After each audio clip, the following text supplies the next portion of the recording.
Good morning, everyone. My name is Haroon Moghul, and I'm on with my good friend, co-host, colleague, Joey Taylor. We're back for a live episode, but this one has a little bit of a twist. Last week, we did our first episode on the Iran war. Unfortunately, here we are, I believe 11 days into that conflict. It is Tuesday, March 10th, and it seems to be going just about as badly as anyone who is paying attention to the region would have expected, possibly even worse. But this time around for this episode, we are taking questions from listeners and viewers. We got some really great questions, comments, and feedback, and we thought that was a really good place to start and a good way to frame what is happening and what might happen next. So with that, I'm going to kick it over to Joey, who is going to start off the conversation. Yeah, so before we go to questions from the audience, I want to just get a sense from you as you've been reading about, hearing about what's going on. We're entering day 11 of the war. How would you describe where we are now, and kind of how has your analysis of this war changed or been affirmed over this last week since we started speaking about this? 11 days into the war, two very bad things are true. First, it is manifestly obvious that the people prosecuting this conflict, at least on the American side, have absolutely no idea what they're doing. Those on the Israeli side, who may have goaded the United States into this conflict, they seem to know what they are doing tactically. Strategically, they are placing themselves into a world of trouble in the long term, but in the short term, they are achieving, as dark and problematic as those are, the objectives they've set out for themselves. We're sort of along for the ride.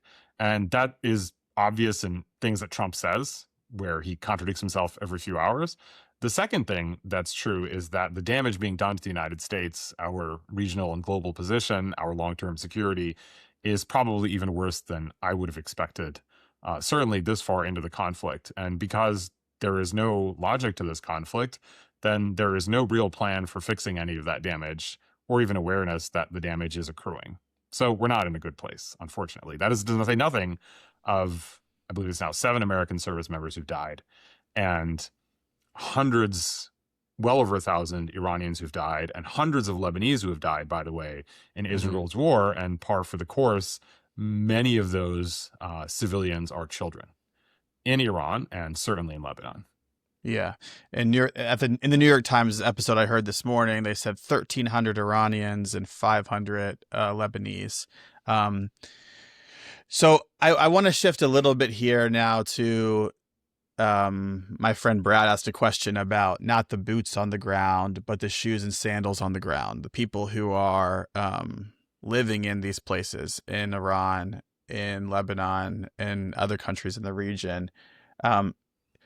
Have you had any conversations or any connection with people who are experiencing this? And I have as well, so I'll kind of weigh in a little bit here. But what are people feeling who are experiencing this, who have shoes and sandals on the ground, not necessarily boots?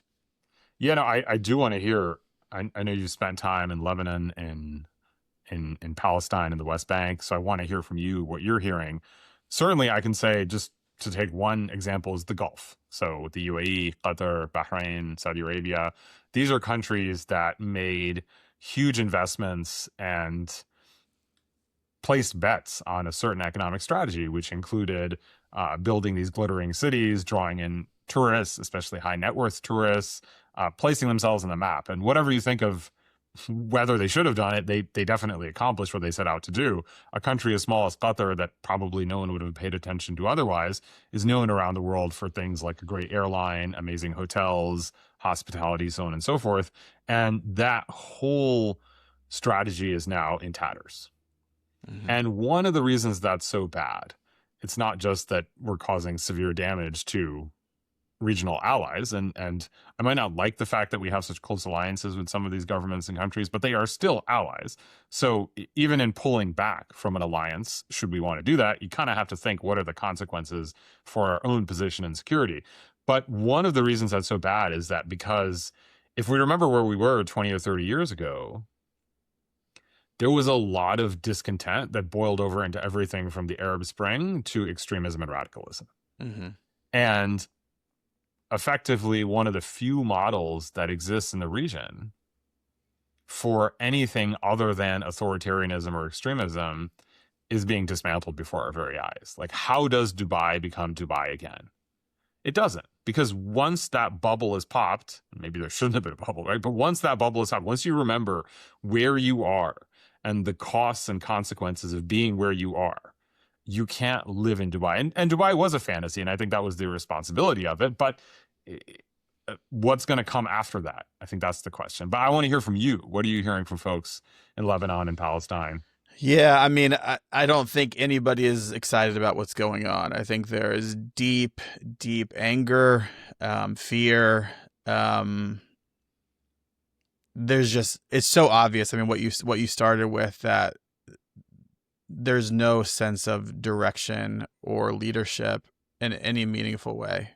And so, I mean, I know we don't have to get into all like the Lebanese politics, but it's a complicated context. And I don't know of many Lebanese who are super excited about Hezbollah either, right? Yeah. And also, the blatant disregard for Lebanese sovereignty or self-direction or anything like that. I mean, it's so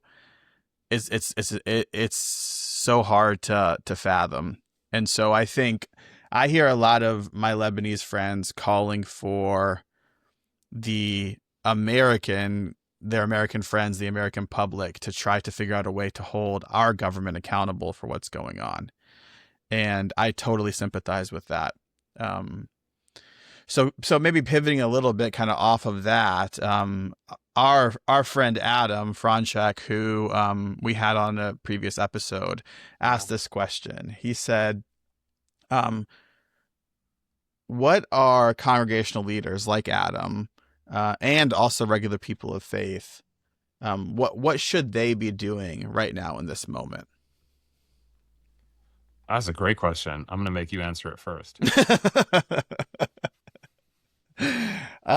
Yeah, so I mean, Adam and I, we talked a little bit about this, and what I said is I think it depends on the faith that we're talking about. For folks like Adam and I who are occupying a Christian space, I think the first thing that we have to do is we have to vie with the ways in which that we have supported the Israeli government, I would say the occupation, for a long, long time. This is even more true for evangelicals, the tradition that I grew up in.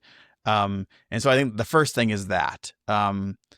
I think in some ways we have centered our eschatology over our theology, Yeah. and our morality. And so I think we need to confess that. I think we need to be honest about that. Until we do that, I'm not sure it matters what we do. So that's where I would start. Where is this hitting you at?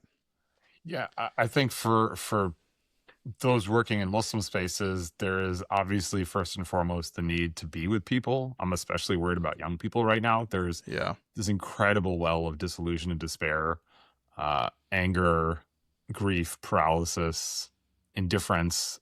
I think when I talk to younger people, younger Americans, their perspective on America is so different than mine, because think about what they grew up with, right? So from Trump to Biden, back to Trump, COVID, mass shootings, climate change, things don't work, we can't get anything done. This war is profoundly unpopular. Like, nobody wants this war, including Trump's own base didn't want this war.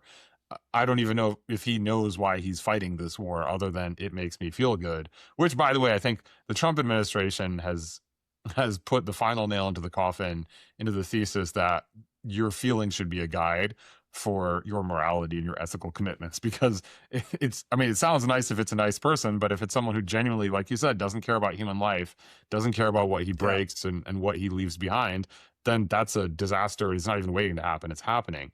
The first is to be with people and to acknowledge that pain, that grief, that suffering. And it's happening to so many different parts of Muslim communities. The second is for Sunnis. So I come from the Sunni Muslim tradition, but in my capacity as an educator, even in the halakas, I teach students who are mostly Sunni, but including students who are Shia or Shia family members.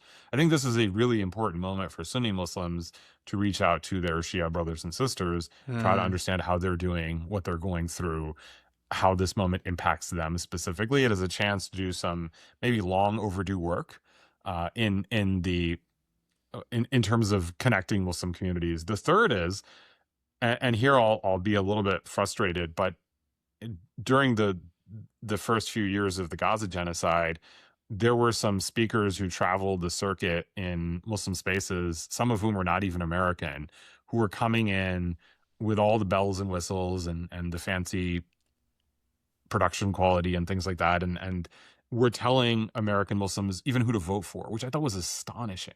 I would hmm. never go to another country and tell people who to vote for. Yeah. I don't know the first thing about Canadian politics, and that's the country right next door and probably the most similar country in the world to us.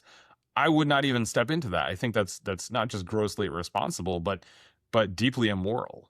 Hmm. And so I would say third is it's time to check our sources, that we need to make it possible for people and encourage people to diversify who they learn from, and to check and to make sure that the people they take guidance and counsel from are people who actually care about their communities. And probably one of the easiest ways to determine that is this person actually in my community or capable of speaking to my community? Hmm. And fourth, and this is big picture, and I think we've talked about this a lot in other contexts, in other episodes, that's maybe the whole podcast actually, is we really need to work in religious spaces on shoring up the underlying values that make a democracy work. Yeah. If you get to a point where someone who's got no self-control, no regard for the truth, is seen as a paragon of virtue and a leader of a society, that's a bad place to be. Yeah. And that's not discounting the value of immediate political responses, but there needs to be some deep work done on what does it mean to be a man? Why is self-control important? How do we raise people not just to be critical thinkers, but to want to be critical thinkers? And Hmm. frankly, we're not really doing that right now, or not enough of that. That's a long answer, but I think it's a really, really important Yeah. question. Yeah. I appreciate that. No, it's yeah, I think it's a great answer. So one of the things that Adam was talking about was, unfortunately, it feels like as if this Iran conflict is responding to a pattern set in Venezuela and maybe setting the stage for a pattern that's about to happen in a place like Cuba, and so it's interesting to try to figure out the ways in which these are similar and demand similar responses, and the ways in which they're distinct and demand specific responses because of because of the actors involved, because of the incentives involved. This connects, I think, a little bit to a question we got from a listener from Florida who says, "Why has the plight of the Sudanese, the Rohingyas, and many more not had the same effect on Muslims as we see in Gaza or Iran?" And so I think there's this question here that I think, depending on kind of where you're asking the question from, could be either, well, the whataboutism that we see so prevalent in our political discourse today, or on the other side, and I'm kind of ascribing some positive intentions to this listener, it's like, but there's a lot more happening here. Why can't we expand our moral scope to include more suffering in the world, as opposed to narrowly focusing on this specific conflict? So how would you respond to that? I was at a convening in Georgia shortly after the most recent presidential election, and the mood in the room was not necessarily, on the whole, a very uplifting one. Most people in the room, these are American Muslim leaders from across the United States, most people in the room had not wanted Trump to win, but some of them did. So there was also a very curious tension in the room that I've not quite experienced before. And that has become, I think, less common because there was this brief moment where some American Muslims who supported Trump actually thought he would look after them and was a better choice for the community. Uh-huh. Almost no one thought that Biden and then Harris was going to be that person, right? So this was this brief window, and then it turns out that on both the establishment on both sides is not really interested in our community, and that's a different set of challenges to work with. But I remember sitting at a table with a few folks from some Uyghur advocacy organizations. So these are the Muslims who live in Western China in what's called East Turkestan, they would not want to be called Chinese Muslims because they see themselves as under occupation, and they are Mm-hmm. occupied by China. And there have been some horrific human rights violations there, concentration camps, forced sterilization, cultural erasure. It's been terrible. And they said that they had voted for Trump because he was the first person to call out China on this. And they said at the table, how come when we're suffering, no one brings up that suffering in our own faith communities? Mm-hmm. And actually, people will either excuse China or just make the moral prism through which they view the world a specific conflict. And then everything else becomes subsidiary to that. So if this advances the conflict, the causes that I'm closest to or most wed to, then it's okay. And that kind of instrumentalism is a problem. And Mm-hmm. so I would say there's lots of reasons why Muslims sometimes aren't paying attention to the Rohingya or East Turkestani Muslims or Sudan. Some of those are, and this needs to be said, because our country is not directly implicated in them. My tax dollars are Yeah. not going to them. Yeah. Some of that is because the only solutions that are offered to those conflicts seem to move in the same direction that we want to move away from. So people will say we should have boots on the ground in Sudan. And even if that's done with good intentions, what's to say that that would accomplish anything? That might just make the conflict even worse, right? Mm-hmm. But third, there is this kind of hierarchy of suffering for some people. And fourth, I think it's also just overwhelming. If I were just to enumerate right now in our local Muslim community, how many ethnic populations have conflicts back home that are really painful and hard, from Kashmir to Afghanistan to Lebanon to Libya to Nigeria. The list gets really long, really fast, and it's hard to know how Mm-hmm. to even get your head around that. Mm-hmm. And so I think some of it is, and I don't want to use this word in fatigue, but I think there is this sense of being overwhelmed. And Gaza, because it's Palestine, because it connects to Jerusalem, because it connects to US foreign policy, and because it's so egregiously bad, becomes a cause that everyone can unite around because it's easier for them to make sense of, both in terms of our role as Americans and our connection to that place as Muslims. Some of these Mm-hmm. other conflicts, we don't even know where to begin.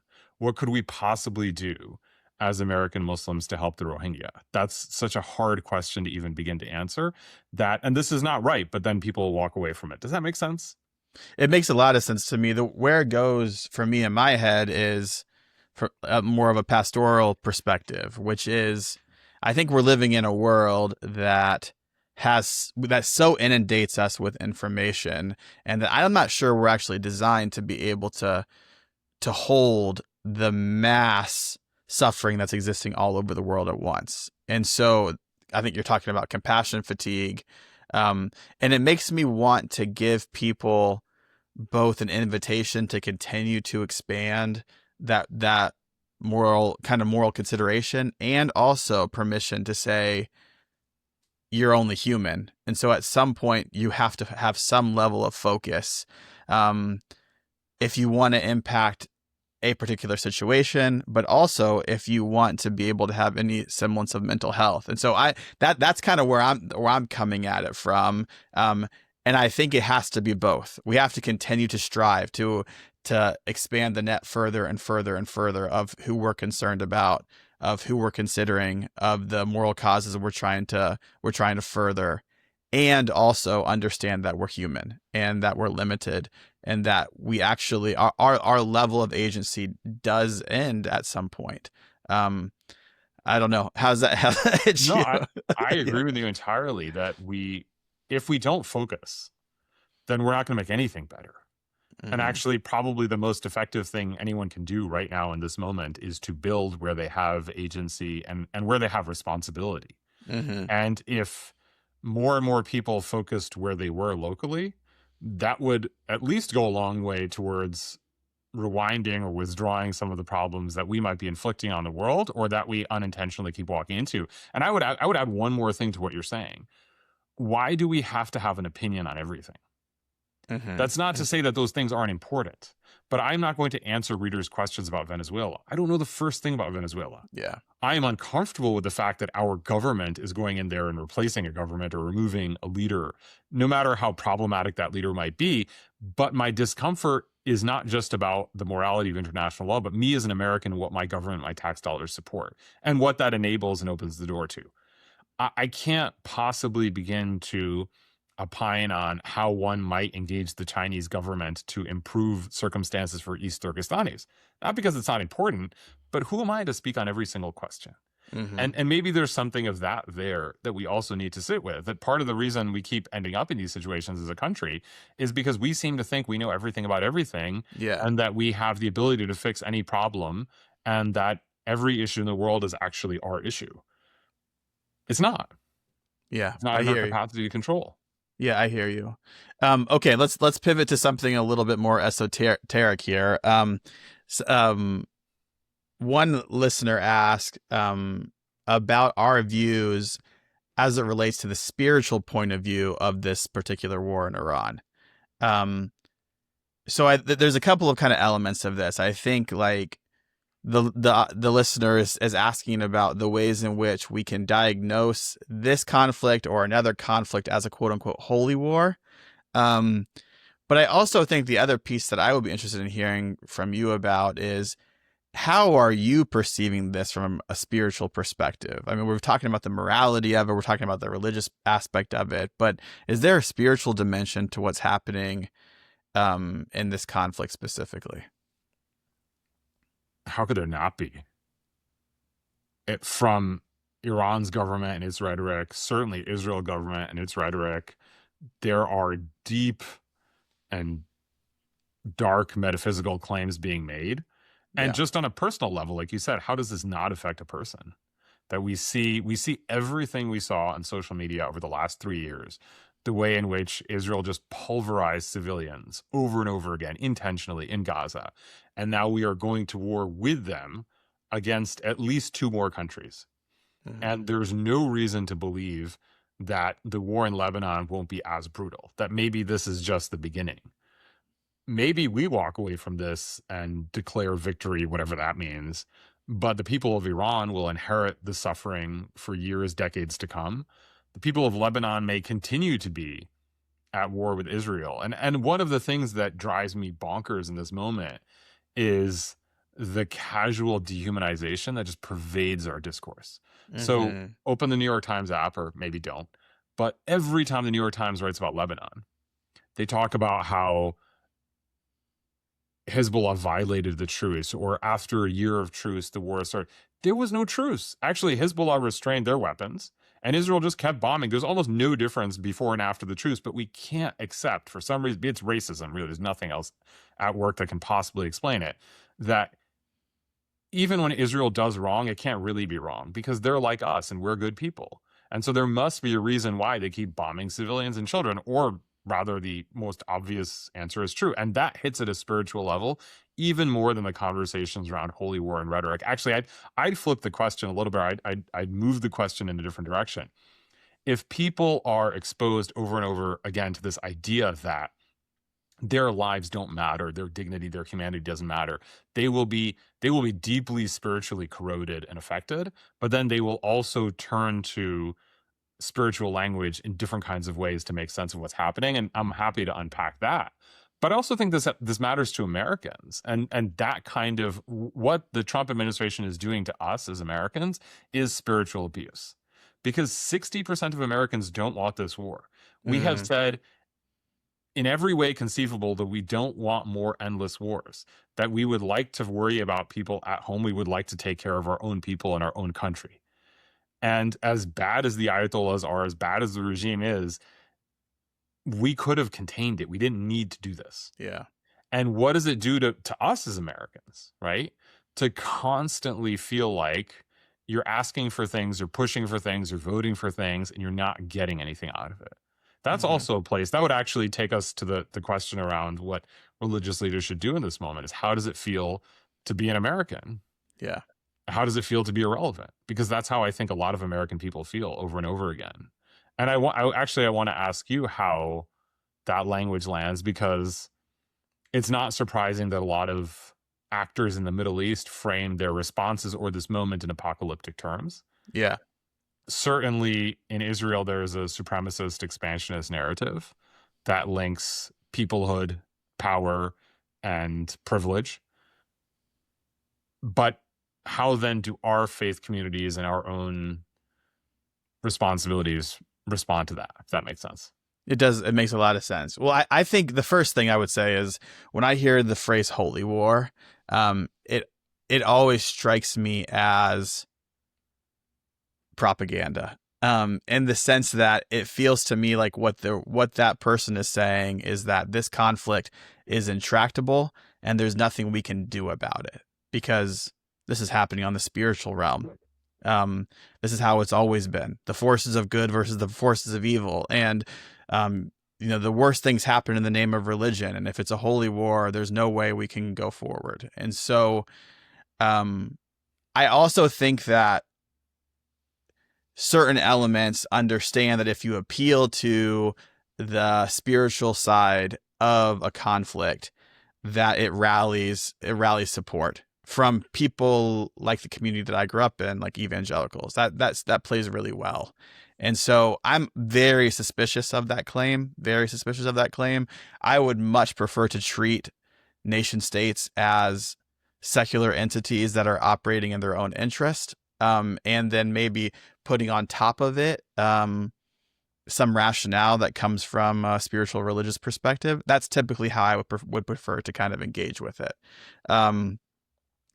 That being said, I do think there is a spiritual aspect to what's happening. And it resonates with me that whenever you're removing somebody's humanity, there is a stripping of a spiritual fabric, both of the person who is being identified as less than human and from the people who are saying that other person is less than human. I think that's undeniable.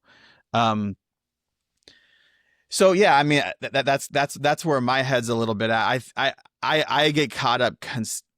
I continue to get caught up in the ways in which Western media narratives are leveraging these different types of phrases for a preconceived kind of end. So maybe kind of pivoting to that piece, are there Western media narratives that you're seeing, the way that this war is being reported, that are most troubling or telling for you in this moment? Can I go back to your last comment? I do want to Sure. answer that question. Sure. I want to take this episode off the rails. Okay. I believe Jesus, peace be upon him, is the Messiah, that he will return at the end of time, that he will fight and kill the Antichrist. This is part of my theology as a Muslim. Sure. Which means that the world will be in a very heavy, difficult place. That the scale of oppression and suffocation will be so severe that nothing short of what would appear to us as miraculous intervention would suffice. Mm-hmm. And so there is a person, a Mahdi, a rightly guided figure, who will begin to spark a response that Jesus comes back, peace be upon him, and that the direction of the world is turned. But I don't draw from that the conclusions that other people draw. Yeah. And I'm very wary of ceding text and tradition to state actors or actors who confuse their own initiatives and biases and their own inclinations and priorities with sacred text. And so I would say that you asked me this great question last week, right after the war started. You asked me, how did I get out of that, the initial shock and dismay and depression I was feeling when I opened up my New York Times app and saw the news, the announcement of the killing of Khamenei. I just literally had just returned the night before from a trip to Saudi Arabia. I was feeling optimistic about where the Middle East might go. I had conversations with people from all over the world that had me feeling that in this really heavy time, there were people who were doing good, and then suddenly the whole region blew up.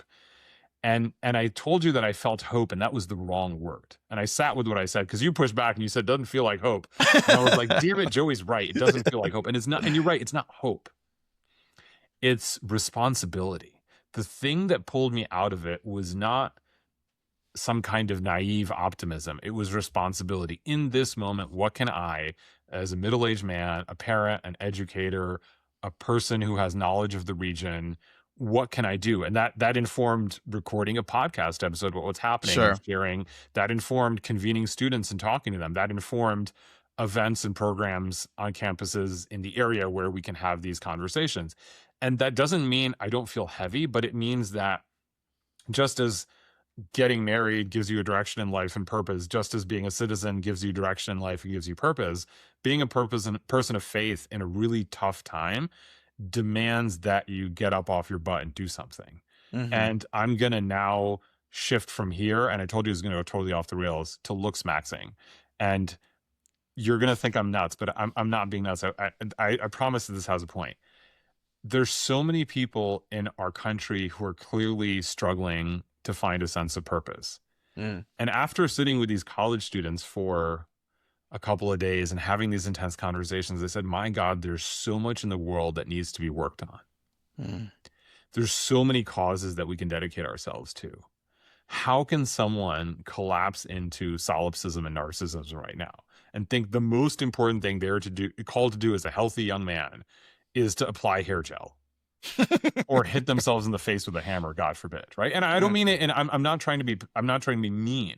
I'm saying that we have so profoundly failed if we think that real life is a screen, or that real life is simply about maximizing certain phenotypic attributes, but not even to get a date or get married and have kids and fill the world with good and youth and energy, right? Like it just, and so I guess what I'm saying to your point is that I don't think that end times narratives have to mean what people think they mean. It doesn't mean that I can control the outcome of my efforts. What it actually means is that there's no point where your effort doesn't matter. And in certain environments, it might be even more important than ever before. And that means checking ego and self at the door and Mm-hmm. saying, this is not about me or what I thought my life was going to be. Mm-hmm. Right. I mean, I don't know. I mean, if this war doesn't wind down, if it gets worse and worse, then our futures may be very different, but that doesn't absolve us of responsibility. Yeah, I love that. I love that, Haroon. I think the shift of hope to responsibility makes a ton of sense to me. And I think, I mean, one of the things that I've experienced in myself and have heard from mentors and teachers in my life is that in moments of despair, the best way out of it is to find some defined field of agency. It's about taking a step, right? And that despair maybe won't be completely alleviated, but it will become less of the focus of the filter through which you're making your decisions, because you start to experience that, yeah, maybe there are places where I can limit my impact on the world is limited, but there are also places that I do have an impact. And I'm not talking about hair gel. I'm talking about relationships. I'm That talking doesn't apply about to either of us. yeah, either of us. No, it doesn't. It doesn't. Yeah, exactly. Okay, so let's go back just for a second to the Sure. to the media narratives, because I think one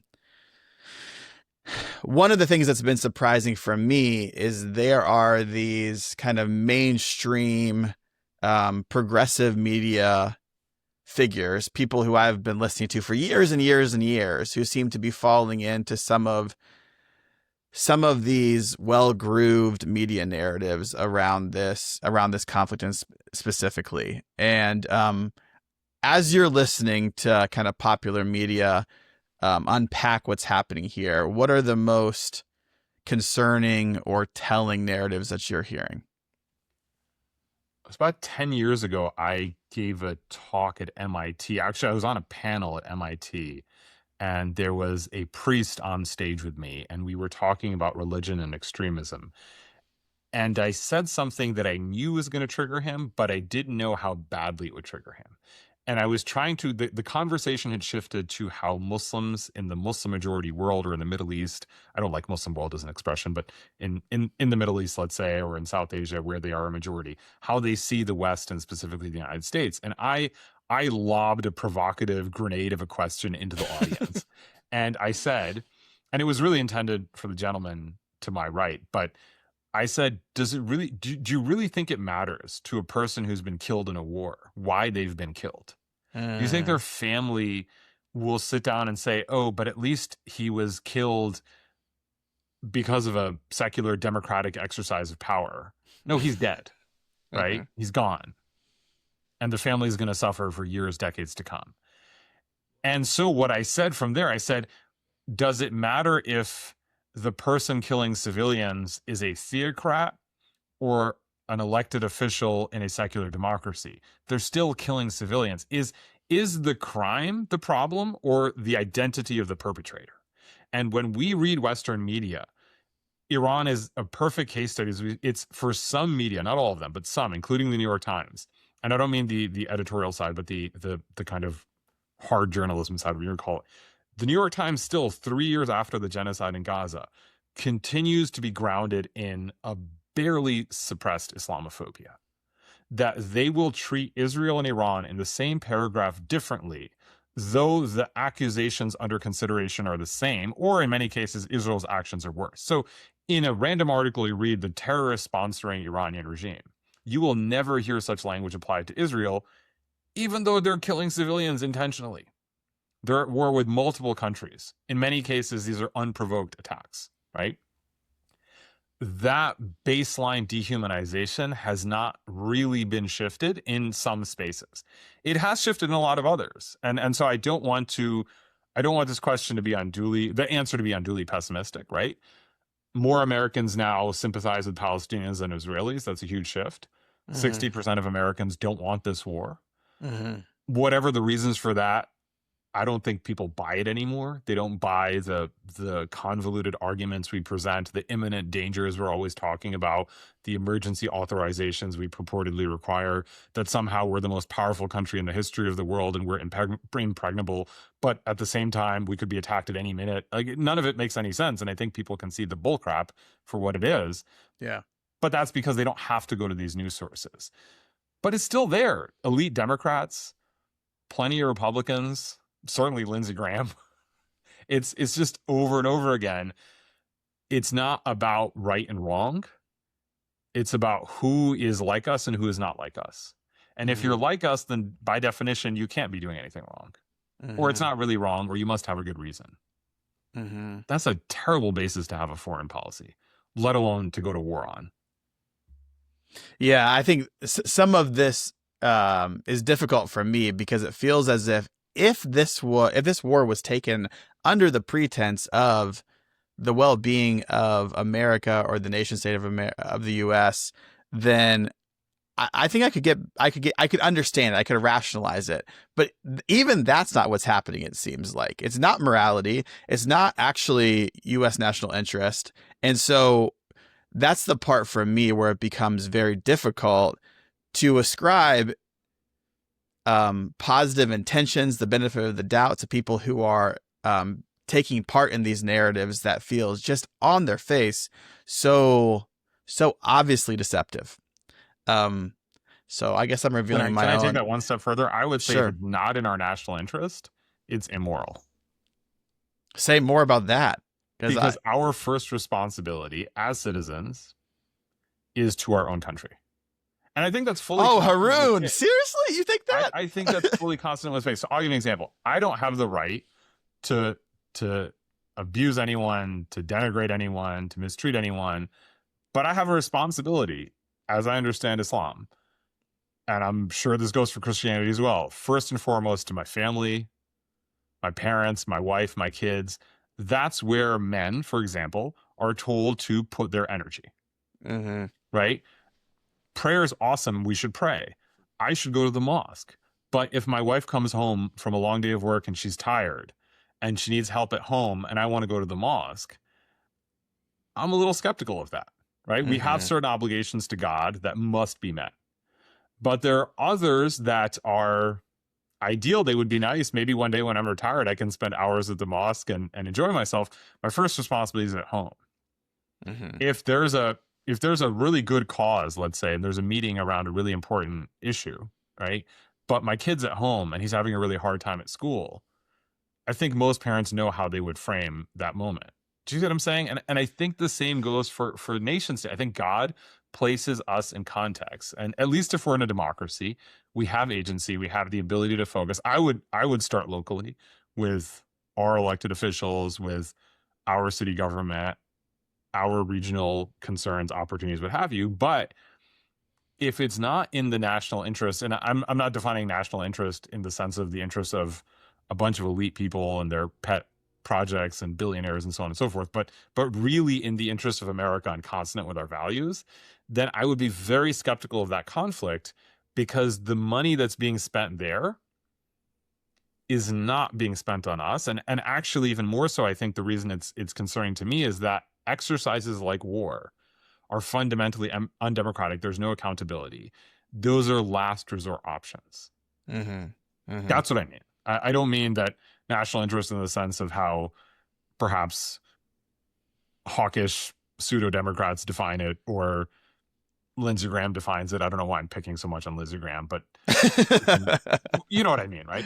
No, I understand. I understand what you're saying. You look skeptical. You're thinking, I no, did. Well, I'm skeptical. I'm skeptical for a number. Okay, so I think trying Do you to not love America, Joey? I think trying I've to always wanted to say that as a most I think trying to equate our responsibilities as a father and a husband to our responsibilities to the nation state, that feels like a stretch to me. I'm not saying they're the same. I'm not saying they're the same. I'm saying it's like the fact that we as a country can't go around the world punching people in the face.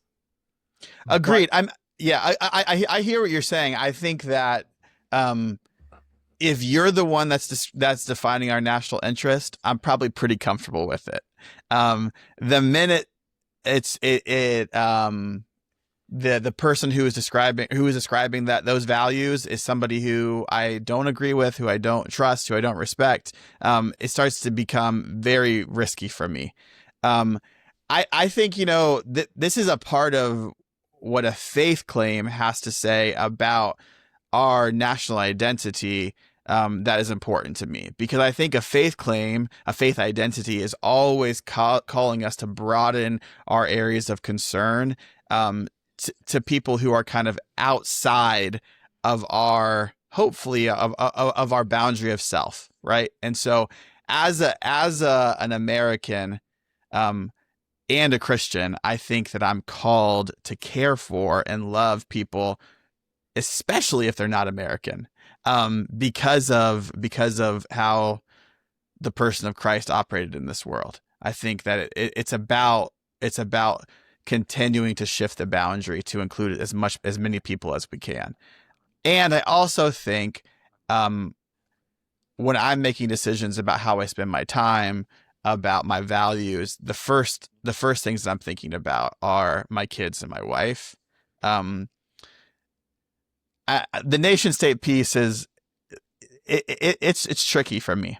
It's tricky. Okay, so I'll push back in two directions. So the first push back, because you're more patriotic than I am. Yeah. So, one of the reasons I think this conversation is so interesting, because our experiences of our faith communities are pushing us in different directions. Yes. So I think the local Cincinnati Muslim communities I'm a part of are incredibly generous. They do like free healthcare free health clinics. They do all kinds of food pantries, food banks.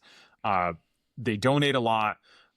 But I also notice a really, I think, concerning imbalance of focus, that we're always talking about what's happening on the other side of the world, and I get it.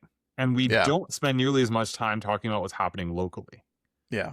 And that's not by any means unique to this one place or to communities anywhere in the world. Like, we do that a lot, right? People focus on what is easier for them to focus on, makes more sense to them, right? What they're more familiar with. So a community of folks who are recent immigrants might not feel like they have the ability to really immerse themselves in the institutions around them. They might feel more precarious. There's all kinds of reasons. I'm not, so when I push on this, I'm trying to push from a place of love and concern, that I would like to hear at the end of every khutbah, at the end of every Friday sermon, in the dua, in the supplication, I'd like to hear prayers for Cincinnati specifically. Sure. I do want to hear prayers for Gaza and for civilians across the region, Iran, Sudan, Kashmir, what have you. There's a sense of ummah. I'm on board for that. But I also want to hear locally. But the second thing I'll say is that I think that God places us in the world as who we are for reasons we might not know, but that's our agency. And if we live in a democracy, then we have an inordinate amount of power compared to most people in the world. Actually, I told my students this, that you probably, as American Muslims, could have more ability to affect the trajectory of the Middle East than many people in the Middle East. Sure. And I'm not saying that in a kind of high-handed way, but our country does have more than enough power in the Middle East. So I want to know that you take that seriously. Yeah. Right. I want to know, I want you to think about, I live in a country with so much wealth and so many resources, and so many people don't have their basic needs met, not because they haven't made it, but because the system is stacked in such a way. So actually, to your point, like when you said national interest, I was thinking to myself, one of the statistics that always knocked me sideways was the more likely you were to have a college education, the more likely you were to support the Iraq War in 2003. Uh-huh. Which is not surprising, because you like to think that you're part of something, you have some world historical mission and you can talk yourself into anything. But so I agree with you entirely. I think the national interest, I think that's one of the reasons why you're supposed to go to Congress. And the funny thing is, had Trump gone to Congress, I think a lot of Republicans would have gotten cold feet. I think he knew that. Of course. That's obvious to me. So that's why I think national interest is defined by the people and their elected representatives. Yeah. Not by dude at a podium suddenly discovering he cares about Americans and our long-term security, right? That doesn't, so I'm with you on that. And I hear you. I guess I just think it's really interesting because I think faith can lead us in different directions in these questions, not because of any specific theological issue, but how we experience our faith in the world.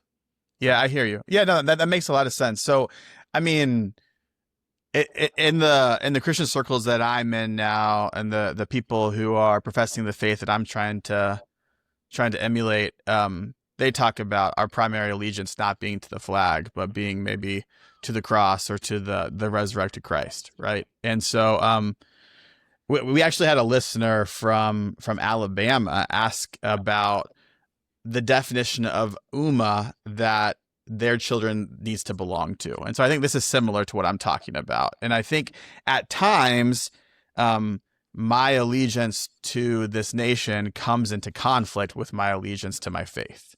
And so how would you begin to unpack how you would define belonging to Ummah, to the community of Muslims worldwide, with a national identity?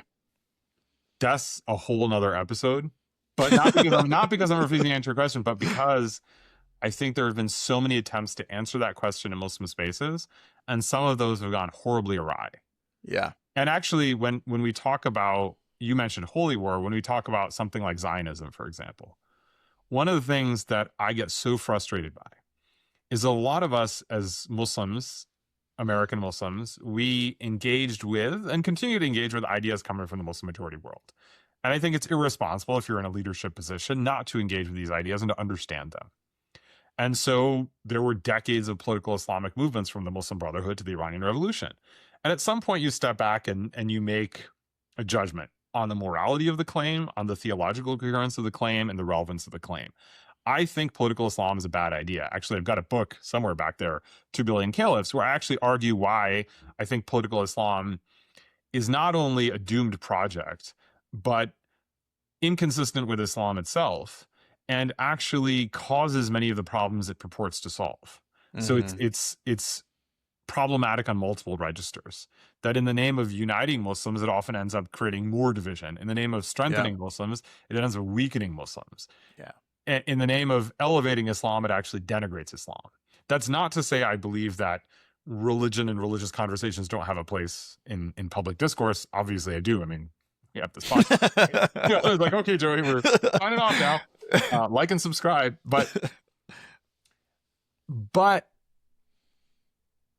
when I look at conversation around Zionism, it shouldn't be that hard. Mm. Linking politics and religion is really dangerous. And to me, the fundamental problem in the Middle East, the reason Israel has become such a danger to the region, is because they have refused to come to terms with Zionism's original sin. There was a claim to a land made against a people who already lived there, whose land it was. And just like we as Americans had to just grow up at some point and say, hey, ethnic cleansing Native Americans was really wrong.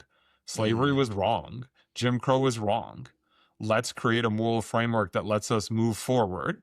And that's not to say we fixed all the problems, but we've made a lot of progress. We are a different kind of country now than we were 50 years ago. And inshallah, God willing, we'll be a different kind of country in 50 more years. Israel's refused to do that. And they've now found themselves in this position where, because they cannot come to terms with their original sin, because they cannot face up to the fundamental, essential Islamophobia inherent in Zionism, along with anti Arab, anti Palestinian racism, they have now ended up in a situation where any Arab or Muslim community in proximity to them could potentially be a threat. Because those people will reflexively sympathize with Palestinians. They are attached to Jerusalem. And if they get too powerful, they could pose a threat. Mm. The way to security is not having to carpet bomb all the countries around you in sequence. That's actually a disaster, because everyone hates and fears you, but one day they stop fearing you and then they just hate you. The way to security is to reckon with the internal politics of the country, the fundamental inherent apartheid. And so that's where, for me, Ummah, this is a really long way of answering a question, is if it's about religious claims that we can make transnationally, we have to check that those do not become ways of excusing ourselves from responsibility where we are and the people who have obligations around us, including our neighbors, our communities, most of whom in the context of American Muslims are not going to be Muslim. Mm-hmm. But also that they do not become ways to deprive others of their rights. I can't oppose Zionism by elevating an ideology that does the same thing. And so I think that that's where political religion becomes authoritarian. We as a country, I think, have a hard time calling out Zionism for that very thing, but it should be pretty obvious. And for us as Americans, it should be pretty easy to understand how you get beyond that. Yeah. No, that works for me. I think I'm hearing some connections with our conversation that we had with Shaul Magid about how he's conceiving or reconceiving of Jewish identity in this moment, around exile and diaspora, and the ways in which we can both belong to a faith community and still work for the well-being of the context in which we're living. So I think that resonates for me for sure. So we're getting kind of close to the end of the hour, and I want to make sure that we leverage your expertise for a couple of areas before we go.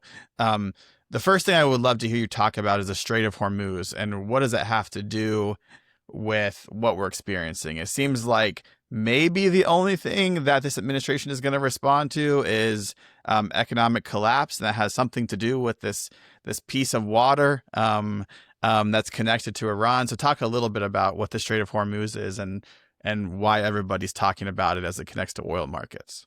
Sure. So for those who don't know the geography, Iran is across from the Gulf Arab states, Saudi Arabia, the United Arab Emirates, Bahrain, Qatar, Kuwait, sort of, kind of. The Persian Gulf, or Arabian Gulf, as I suppose some folks call it, is a body of water through which 20% of the world's oil must move in order to get out of the Gulf region.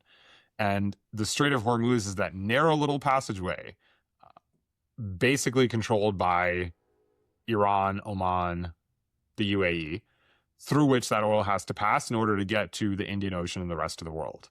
It's a choke point, in other words.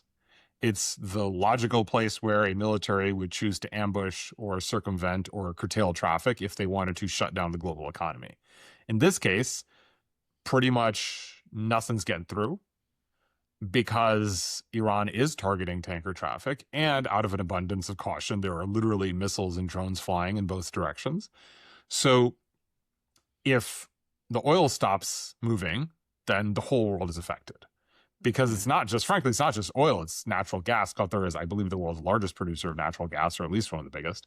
So if that's not coming through, everyone's affected, from the gas prices that you and I pay to China, which is hugely dependent on oil from the Middle East, India, and this has knock-on effects, right? It just keeps going and going and going. Mm-hmm. If we knew that we were going to attack Iran, maybe we should have been investing in charging stations and renewable sources of energy and so on and so forth, instead of literally depriving ourselves of what we would most need should we start a war that would be affecting the world's oil supply. Then, of course, it affects other countries' economies, which is not necessarily good for us. And that works in multiple ways. So it weakens some countries where if oil prices rise in India, India's got very little margin for error, but also Russia is now making more money than ever. Mm-hmm. So that puts our European allies in a more precarious position vis-a-vis Russia and Ukraine. And it's one of those things where it's kind of like, and like any mature adult knows this, that you wouldn't walk into a room and just start screaming at someone at work because it would have effects that would ripple through your life, right? You wouldn't just punch someone in the face because it would have effects that ripple through your life. Wars are like that. You can start them, but you can't really end them. I would argue that we've been fighting this war with Iran for decades. This is the hottest it's ever been. But even if Trump were to walk away today, that doesn't mean Iran would walk away. In fact, it would be really bad for Iran to walk away because it'd be severely weakened, more vulnerable than ever to Israel. Its population would be seething. That what have you gotten us into? And frankly, the Gulf region would be unstable too, because the whole dream of Emirates and Etihad and Qatar and 7-star hotels has just been severely punctured. So the Strait of Hormuz is kind of, I think, the like an easy place to start, but it doesn't stop there. Mm-hmm.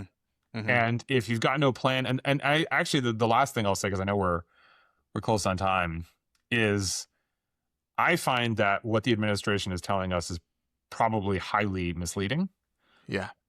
The way I look at it is I try to take multiple news sources, but I also look at indicators that can't be fudged. So gas prices is one of them. What the administration keeps insisting on is often likely to be opposite of the truth. So it's, if we keep banging on about one point, it's probably because that's not true at all.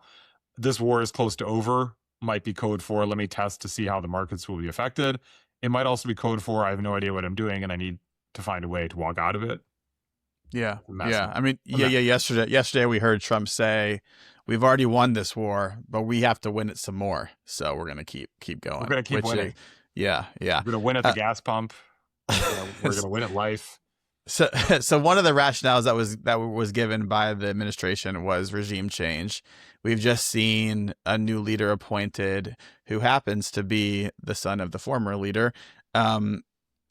Media sources are saying this guy is more hardline than his dad. How are you interpreting these events in terms of what it means for the regime and kind of going forward for the country of Iran? I don't know how we determine he's more hardline than his dad. I think the reality is he's more hardline because we just killed his dad and I believe his mom and possibly his wife. And maybe also one of his children. It's unclear. Most people in that situation would be more hardline by definition. That's not to say that he was a good guy to begin with, but you put someone in a certain kind of context and they become even more what they already are. The Iranian system is strong in a certain respect, as in it's ideologically quite resilient, but the Iranian population on the whole does not like that system. The nightmare scenario is not that the regime collapses, it's that the regime collapses and leads to even more chaos, uncertainty, and violence, and that there's no easy way to contain it. And what that would mean in turn is that you would have the same threats to shipping in the Strait of Hormuz. You would have even more likelihood of resurrected extremist movements. And actually, if you want to take the nightmare scenario and bring it to life as some kind of zombie scenario that's even more horrifying, ISIS, which was a horrific outgrowth of both extremist religion and the vacuum in Iraq, was quite dangerous. I would say it wasn't really different from Nazi Germany, except it didn't have an industrial base. And its viciousness was the source of its demise. Because it did not have a sophisticated military, it could be put down more easily. But again, easily is a relative term. Thousands of people died. And one of the reasons we were able to functionally defeat and nearly destroy ISIS entirely was because of support from Shia militia in Iran.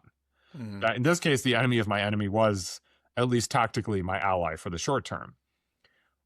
And I've been thinking about this a lot. With Gaza and the shift in how the West and frankly a lot of the world looks at the US, what if the next extremist movement doesn't see itself in a Sunni Shia lens, in a sectarian lens, but in a broader radical identity that links to different types of Muslim communities, because an obvious source of weapons and fighters in a destabilized or fragmented Iran would be Iran's Revolutionary Guard, right? Yeah. It's like we don't know how these things evolve. Maybe that doesn't happen at all, but one should at least be mindful that one should not create an opponent that is even more dangerous than the one that has been destroyed. Mm-hmm. And in that case, who do we turn to fight that movement? It's unlikely any of our allies would want to join such an adventure. We've lost almost any credibility we had left. It's amazing how much damage you can do in just a year of a presidency. Certainly, no one in the region is going to be seen as going to war. I mean, Israel's image is so toxic that Gulf Arab countries that are being attacked are not retaliating, even in terms of defending their airspace in an overt way, right? They're not pushing back, right? They're not going and hitting Iran because they don't want to be seen as being even inadvertently on the same side as Israel. Mm-hmm. And so what I would say, because it is a really important point to raise, is that when you look at Khamenei, the new Ayatollah, it's not just what are his ideological commitments, it's who's he likely to be in this moment. Mm-hmm. Mm-hmm. I wouldn't like him otherwise, but at least there were certain shared expectations. I wouldn't say expectations. There's sort of rules of engagement. And if you blow them up, you don't know how they come back together or if they come back together. Yeah. And not just in Iran, mind you, but almost anywhere else in the world. Yeah, I hear you. Okay, one more question, then we're gonna go. Okay, just give me a little sense of how you see this going from here. We're 11 days in. We're on day 11. The big fear is continued escalation. That could include the explicit involvement of China and Russia. I think we're probably already seeing the implicit involvement of China and Russia to some extent. But how do you see things kind of moving from here? I appreciate you brought up China and Russia because we have a tendency to view warfare through the lens of 50, even 20 years ago. Right now, China and Russia are studying the weaponry we're using. They're trying to determine what does and doesn't work. Actually, the hot war between Israel. God, there's so many wars. The hot war between India and Pakistan in April. It was brief. It was really dangerous. It was really a test of Russian and Chinese equipment. And the Chinese learned that their fighter jets can shoot down French-made jets. They learned what Russian tech is capable. They're learning right now what American missile defense is and isn't capable of. They're learning how drones function. We are basically giving them a whole ton of data at minimal cost to them, right? No Chinese are dying. No Chinese equipment really is being destroyed, right? They're bystanders, quote unquote. So they're already involved. They're definitely paying attention, right? They're seeing how the U.S. can and can't fight a war. They're also noticing, for example, that despite many huge American bases in the region, a pretty third-rate, weak power like Iran is able to inflict pretty significant damage through asymmetric warfare, to say nothing of what a country as military and powerful as Russia, let alone China, could do. But I don't think the real question is, where is this going to go? I think the real question is, are we aware of how much damage we are doing to our country in decades to come? We tend to think in very short-term news cycles, and that's deeply irresponsible. Back in June, when the war started or heated up between Israel and Iran, I remember going out and getting gas because I thought prices were going to spike, and then it calmed down, and the natural impulse is to think, oh, it's over. But it's not over, it's just moving sequentially. This is like if you sat down with a European in 1930 and said, oh, what decision did you make today that led to World War II? And they'd be like, World War what now? Mm-hmm. And what I don't think we realize is that we are setting in motion chains of events that are causing us real harm in ways that we can't begin to imagine because we're corroding the foundations of our position in the world. And we have so much power right now that we don't feel it, but our kids will feel it. Mm-hmm. Nobody trusts us, neither our allies nor our enemies. We have broadcast we are not a serious country. There are no adults in the room. We don't know what we're doing. We can be easily swayed. We can be easily manipulated. And the best thing most countries can do in this situation is ride it out. They are basically making plans for a world in which either America is irrelevant or can't be relied on. Mm-hmm. And I don't think that's something we will feel the full effect of in the next year or even 5 years, but it's already happened. So I think the more important question our elected officials should ask, if they actually cared about their constituents and about the country, is what are you doing to this country? Mm-hmm. Mm-hmm. How is Iran so significant a threat that is worth tanking everything the United States stands for and is capable of in the world? Mm-hmm. And there's no answer to that question because there are no adults in the room. Well, once again, we end on a note of hope. So thanks so much, Haroon. I appreciate it. Responsibility, Joey. We end on a note of Responsibility. responsibility. Yes. If there are no adults in the room, we have to elect adults. Yeah. Yeah. That's a simple ask. That is a simple ask. It's something I can definitely agree with. Well, thanks for your time, Haroon. It's always so great to speak with you and and to lean on some of your own experience and expertise and just your moral commitments as well. So thanks, Haroon. Appreciate it, man. I always learn a lot, man. All right, dude. Talk to you later. Yep.